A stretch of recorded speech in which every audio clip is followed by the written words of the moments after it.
Congressman Carlos Gimenez, a member of the House Armed Services Committee and the House China Select Committee. Congressman, thank you so much for joining us.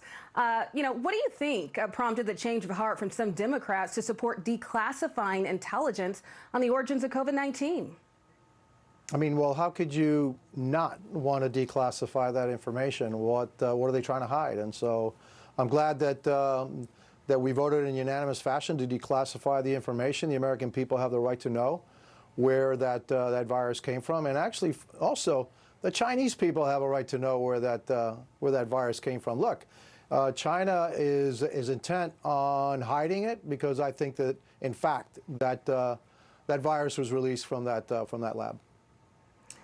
Well, depending on what comes out of this unclassified information, I mean, do you think that China could ever be held accountable for a lab leak? And if so, what would you like that to look like? Well, first of all, we got to make sure that this never happens again and that American tax dollars are not used for gain-of-function research in China. It's highly dangerous, very dangerous, and it could, I understand they're working on viruses which are even more lethal, and so that kind of stuff has to stop, and certainly American tax dollars can't go there. I think that one of the reasons that Dr. Fauci is acting a little defensive is that there's a lot of smoke pointing his direction, that we did fund part of that research that ended up with this virus, that probably ended up with this virus getting out and killing millions of people around the world. And there's also smoke there that says that he had a hand in trying to suppress any kind of dissenting information that it came out of this animal or wet market there in Wuhan.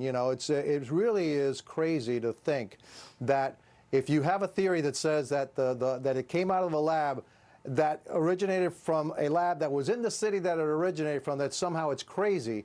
Well, that in itself is crazy, and so we need to get to the bottom of it and get to the bottom of it as quickly as we can. Absolutely. The American people, the whole world deserves answers. So many lives lost, such a tragedy.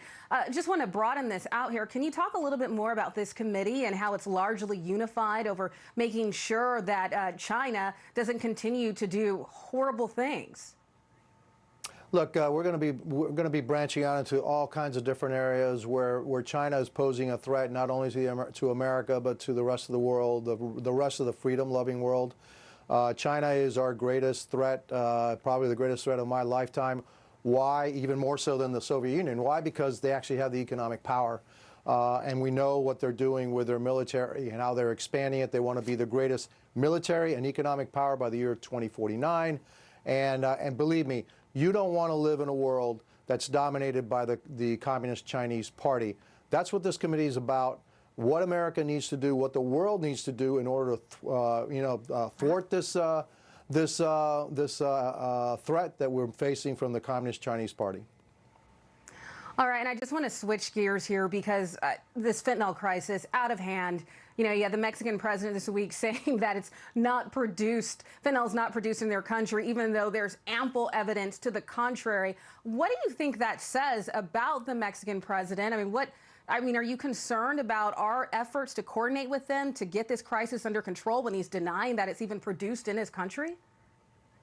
Well, look, I've got grave concerns. Look, we are suffering fentanyl overdose deaths here in the United States, according to the numbers, about 30 times greater than they do in Mexico. Now, we know that it's coming from Mexico. We know that the raw materials are coming from China to Mexico, and now they're producing it, and then they're exporting it into the United States.